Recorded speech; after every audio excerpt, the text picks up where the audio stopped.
Now, on every measure, we have now made substantial and sustained progress in this fight against inflation. Inflation was much higher and rising fast under the Liberals, and when we came to office, we've been able to get on top of this inflation challenge and to get it down in a very meaningful way. Inflation is now almost a third of the 6.1% that we inherited when we came to office. Now, if you look at the numbers, headline inflation was just 0.2% in the December quarter. That makes it 2.4% higher through the year, which is around a quarter of its peak and in the bottom half of the Reserve Bank's target band. It means our headline inflation is now lower than most major advanced economies, including the US, the UK and Germany. And if you look at the underlying measure, the trimmed mean measure, it was 3.2% through the year to the December quarter, down from a revised 3.6%. If you look at the trimmed mean number in the quarter, it almost halved. It's now 0.5%, and that makes it around a third of what it was at the time of the election. Now, if you look at the big drivers of this moderation in inflation, the big drivers were construction costs, rents and insurance.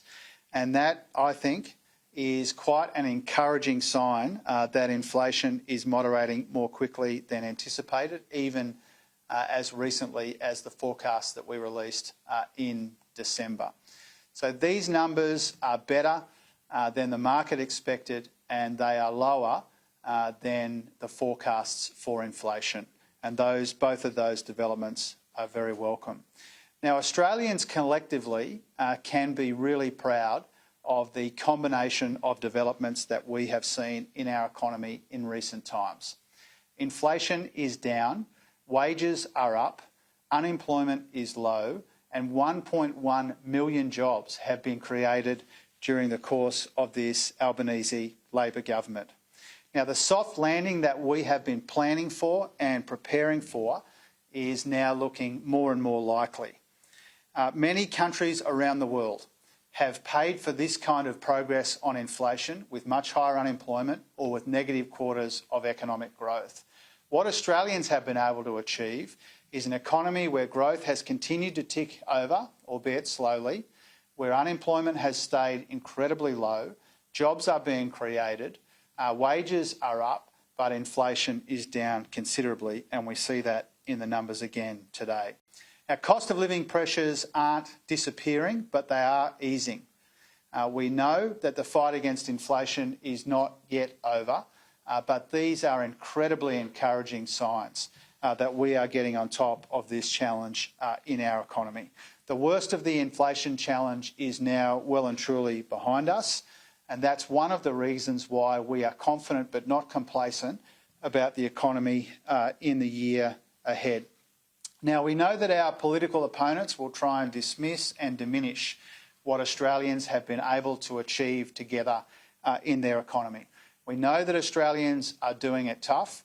We know how important our cost of living help is, and we know that the best thing we can do, the most important focus that we can maintain, is on the cost of living, and that is the government's approach. The Albanese Labor government is focused on beating inflation and helping with the cost of living and building Australia's future. Our political opponents, Peter Dutton and the Coalition, are focused on conflict and culture wars, and they would make people worse off and take Australia backwards. Now, if we look at the impact of the cost of living measures over recent years on the cost of living pressures that people face right around Australia, it's worth reminding people that Peter Dutton did not support cost of living help for Australians doing it tough. If Peter Dutton had his way, Australians would have been thousands of dollars worse off, and they will be worse off still if he wins the election. And that's because when he was the health minister, he went after Medicare.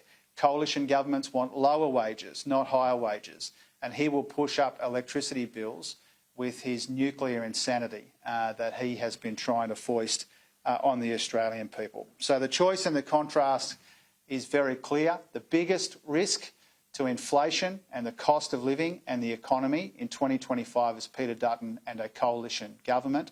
For our part, the Albanese Labor government is focused on getting inflation down, getting wages up, rolling out this cost of living relief, keeping unemployment low, because that is the best way that we can make a meaningful difference to the cost of living pressures that we know Australians are still confronting.